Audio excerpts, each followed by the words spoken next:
What's up, everyone? My guest today is Jenna Young. She's a 4-time Cannes Lion winner and executive creative director of Weber Shandwick. We'll be talking to her about the state of the PR industry during the coronavirus pandemic, how to safely manage video production, and some advice for creatives out there looking for work. I'm Alex Ragir, co-founder of Storyhunter, a global marketplace for filmmakers, creative producers, photographers, journalists, and production companies. Over the past 2 years on The Rough Cut, I've traveled the world speaking with some of the most innovative minds in content strategy and video storytelling, exploring the best ways to tell stories for both the big screen and for people increasingly on the go. And then, just like that, everything changed. This is The Rough Cut, quarantined. So we're all here working from home. How is that working at Weber Shandwick?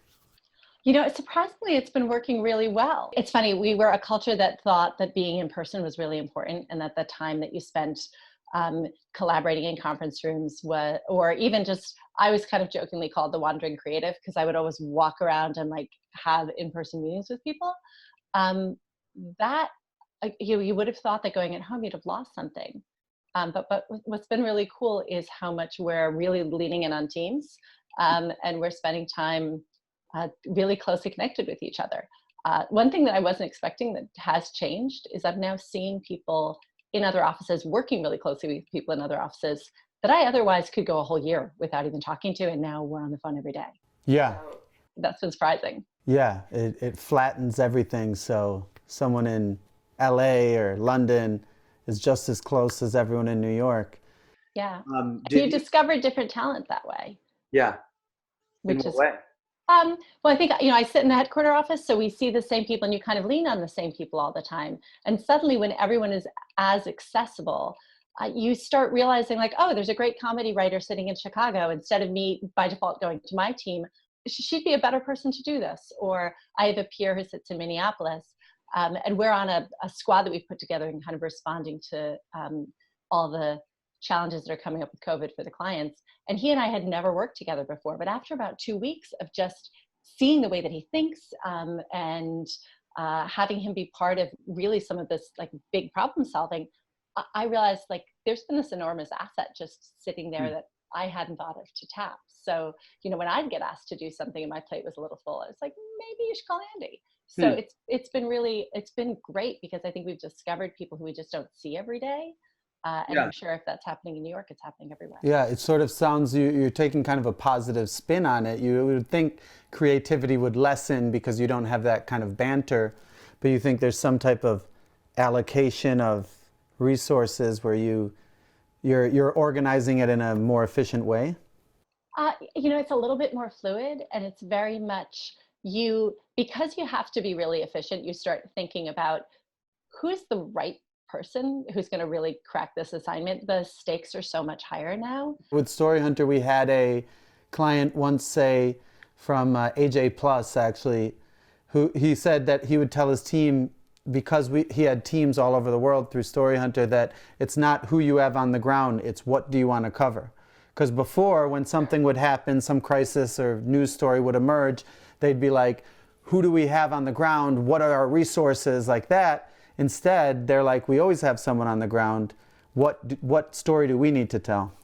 Right. Yeah, and that is better to take a really thoughtful approach. And we've been finding that, I think one of the benefits of being a PR firm during this is that being in a crisis is something that we do think about when we're approaching work. You do always think about what are the impact for other people, how could this be taken, what's the sort of reflection on society. So working under pressure, working under fast deadlines, working with a heightened sense of importance doesn't throw us and isn't new for us. So, in a way, it's kind of everything you've been training for and what you've sort of seen in little glimpses along the way, just coming to full bearing. You're just putting all of that experience to play. So you think there's some relationship between crisis and creativity? Well, I think anything under pressure becomes a little bit better. And so I do think this has been a time where you're really starting to see creativity in disequilibrium and creativity in crisis. And people are sometimes even under a little bit of constraint, you can find that creative is the way out and creative is the solve. So we've all been very energized at this time. In what sort of way? Like, what would be, basically because you can't send a big crew, you have to just think more about the creative or the messaging, or how do you deal with it? Yeah. Well, first of all, I feel like every brief is now a purpose brief. Really, people are only talking if they have something to say. And so it is adding that strategic lens of how we're inviting people to interact is a little bit different. Now, you have to be really thoughtful. It can't just be a gesture. There has to be an action. So we've been really thinking about our clients and thinking about the way that we've almost inverted the order in which we're talking to people. It used to be that you sort of started with either the moment and culture that you were going to respond to or something that you can do for your customers. And now we really are, you have to think company first. What can your company be doing to protect its employees, to make sure that the products that they have, are those still useful? Are those what people need? And then if that's not, then the pivoting. So it's been really interesting to watch. A lot of our clients have been looking at what they make, and either what they're making is really essential, or whether it's changing to hand sanitizer when it used to be beer. Like there's a lot of people who are really looking at these moments to figure out what story they can tell, but more importantly, like how they can help, how you can help your customers, how you can help really make an impact. And so that's been interesting. So PR has been reset? I think it's not necessarily a reset. It's the things that we got to do less often, we get to do all the time now, which has been really, really fun, really figuring out how to help people over-index on the value that they bring, really figure out what's valuable today, and really think about what you can bring to your audiences. How does that, when creating content or videos, how does that change everything? That when you said every brief is a purpose brief now, how does that change the way that you tell stories? Well, first you want to find out, like, is this really going to help? If it's not going to help, probably not the time to tell the story. You have to do things that are quickly deployable. We have to think about things like, obviously we're not going to do a big fancy production. And actually sometimes you'll see some of the like big anthemic scripts and productions come out, and it just feels so different from what you're seeing when you look at the way that television's being produced today. And so many things are scrappy, so many things are Zoom calls. You really start thinking about what's the most authentic way to communicate. And so it does a little bit adjust how you'd approach it. It also becomes less about what can we individually do, and you start thinking about who are the partners that you need to be reaching out to. How can you be collaborating to make things happen? So I do think that is a big shift right now, and we think about it in our own production, but we also think about it in just the way everything is made. You also don't want to put a strain. You'd think about, should we send something to people's homes? And then you think, well, does that put an added strain on a warehouse that has to go and do the fulfillment? Is that yet another thing that has to be delivered by people who are out there really at a point where you don't want to put anything out into systems that are needed? And when you say collaborators, that's different creatives from different companies, or what types of collaborators? Across the board, it may be that, again, if you don't have a production team that's local, you should be thinking about who's already there, or how else can you make something. We had one shoot that ended up obviously being canceled, and we just switched and said, okay, what can we do with animation? What can we do with stock footage? How can we sort of solve the same problem, deliver the same result, but just do it in a slightly different way? And we, I think we're thinking about how to tell stories differently. Sometimes too, our plans have changed. If you had a March Madness activity, if you had a Mardi Gras activity, if you have an Olympics activity, it's very much a time where you have to stop and look back at what you're planning to do and think, okay, now what? Sounds like you're painting the picture. It's also, it's a time of introspection for all of us. Sounds like a time for introspection for all brands as well. Absolutely. Absolutely. Yeah, I think now it's brands really thinking about where do they add value. And where does the PR firm fit into this? A lot of times on this show we talk about the convergence of media companies, brands, agencies, in-house agencies, PR companies. How does this How does this affect that kind of convergence? There's a huge role for PR on so many levels of companies. I think a lot of people don't understand the sort of complexity of our business. I would say PR firms right now are helping companies kind of think about their own policies internally, employee safety, how they're going to treat their customers. Are there things that they should be conscious of if customers are potentially losing their livelihoods or unable to afford things that they could before? Like, how do you help? And then look at the community. So that's one place that PR is really helping. Another place that we're leaning in is really helping them show leadership in crisis. We have a lot of people who work really closely with the C-suite and executives to help them really tell their brand story, and also understand people are going to remember the brands who helped, and to be able to think about where they can help, where they can add value, how their voices should be out there, especially with a big public health crisis.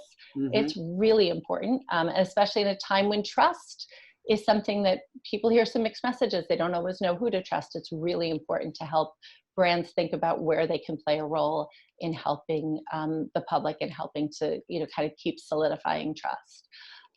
Then there's also just kind of, we do a lot on culture signals. We look really closely on how are consumers consuming media, what are the things that they're really interested in, how are they behaving, and that shifts week by week by week.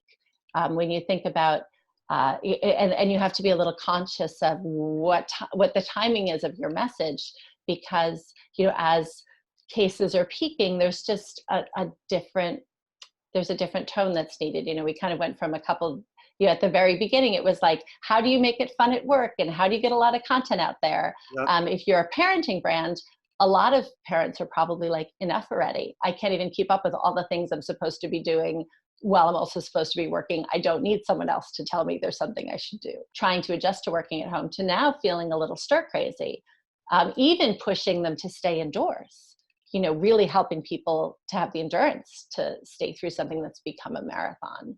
So it's being conscious of where your consumer's headspace is at, what are the challenges that they're facing, and that is changing as the pandemic kind of shifts. What we need to emphasize, what the problems are, what people are personally struggling with. With the news cycle sped up, how do brands keep up creating content and keeping relevance and the right tone? Brands are acting faster, and that's a good thing. It is a little bit of you can't go through all this same process and be as precious with everything and wait, because you will miss your moment. And there are a couple times where we've kind of brought something up and a week has passed, and it's like, the time to have done it is gone. So I think there's some brands who are used to being nimble. There are some brands who are kind of marketing companies at their core, and they've really been able to continue to add value and continue to be part of the story. And there are others who are, a little bit thoughtful and want to make sure that they're making the right choices. And sometimes they choose to, focus on, okay, what's our recovery story going to be? You really have to be aware of who you are as a brand, and whether this is a time for you to be talking and engaging and staying, or whether it's a time that you kind of step back, and every story you don't need to be a part of. So I think that it is figuring out where you play. So during a crisis, news increasing in speed, does this improve the competitive advantage of PR firms versus agencies?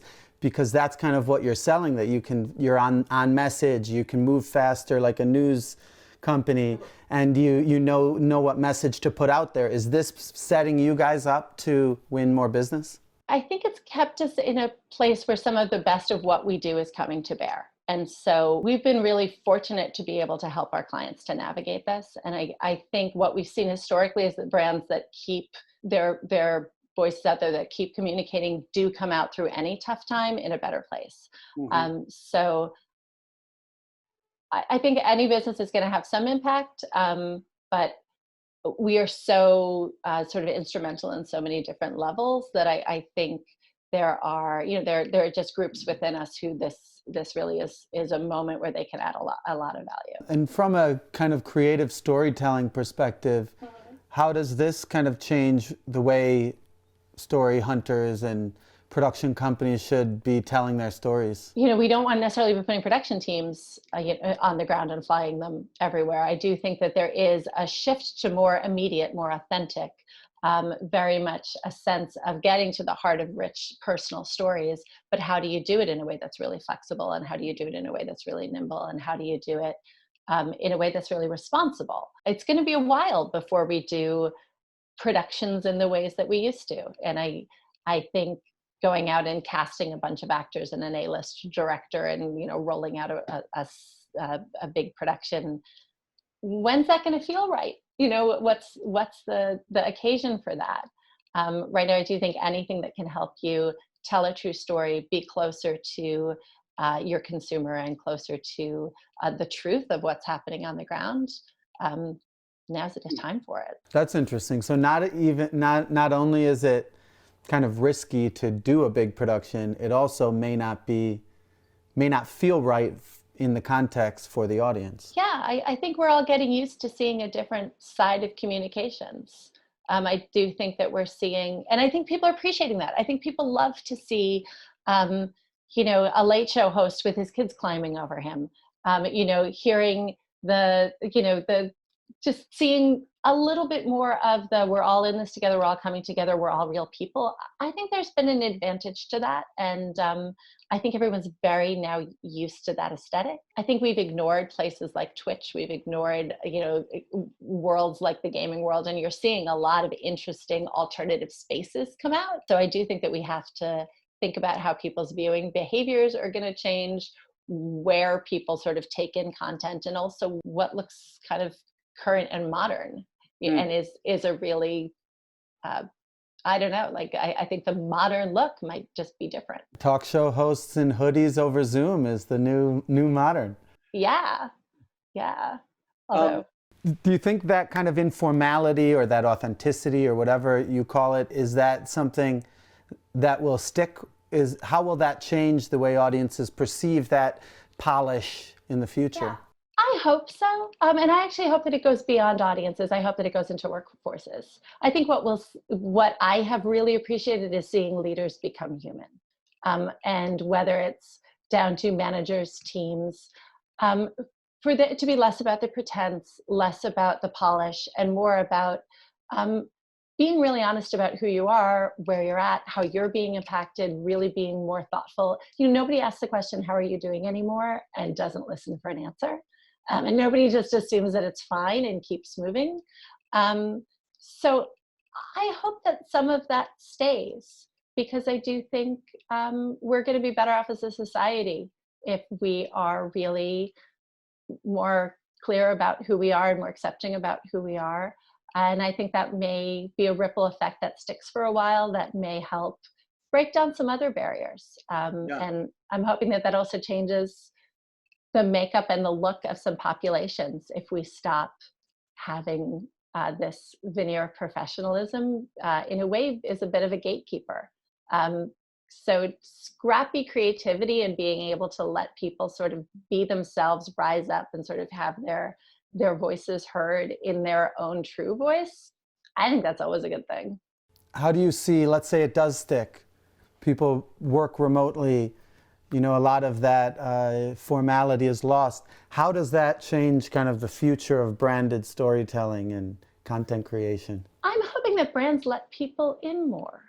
You know, that I think it's been interesting when you've had the voices from the people inside the company who, whenever you see someone who's passionately involved in something, whether it's how it was designed or what the thought process was behind it, or why they care, it adds a dimensionality to it. And I think we've seen, actually before this, we've done a ton of studies where we look at how much people really expect a company CEO to have a point of view about something, or they want companies to stand up for causes or to really get involved in the world. I do think showing our humanity, showing what we value, hopefully will become more how we think about the dimensionality behind brands. You know, we used to always say that brands had a tone of voice, or a point of view. But to have that voice be more human and to have that point of view be more clear is, I think, a good thing. I think that you're seeing fewer of the like corporate voice announcements, fewer of the like royal we, and that's I think a good formula for moving forward. You're basically an executive creative director of a PR firm, something that probably didn't exist 10 years ago. Correct. What do you say to the young creatives? A lot of people just got laid off. A lot of people are rethinking their lives. How does somebody, what advice could you give to someone who 10 years from now wants to get a job in a position where you are that doesn't exist today? Make stuff. I would say that a lot of the people who came to my creative department, most of them came from ad agencies, but some other folks were just makers. And I think if you are a person who is a genuine storyteller, there has never been a time where you were better in a position to do it.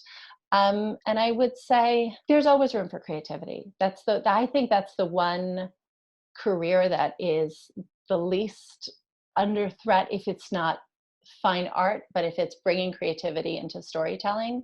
There are wonderful stories out there to be told. Go find them and tell them, and find your own voice and find your own sort of way to bring it to life, and then try to get it to be seen. Do you have any kind of last words to the storytellers out there who are watching, who are wondering what's going to happen?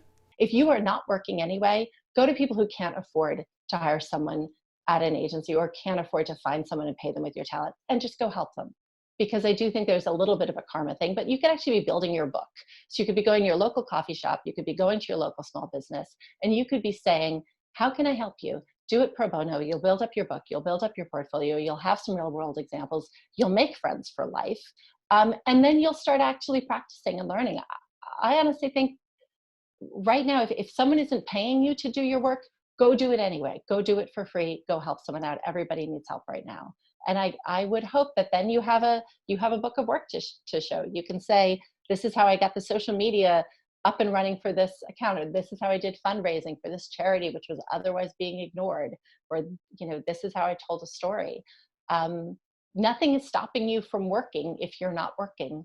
There are a ton of people who could use your help. It's a great message. Thank you so much. It was nice to talk to you. Thanks for having me on today.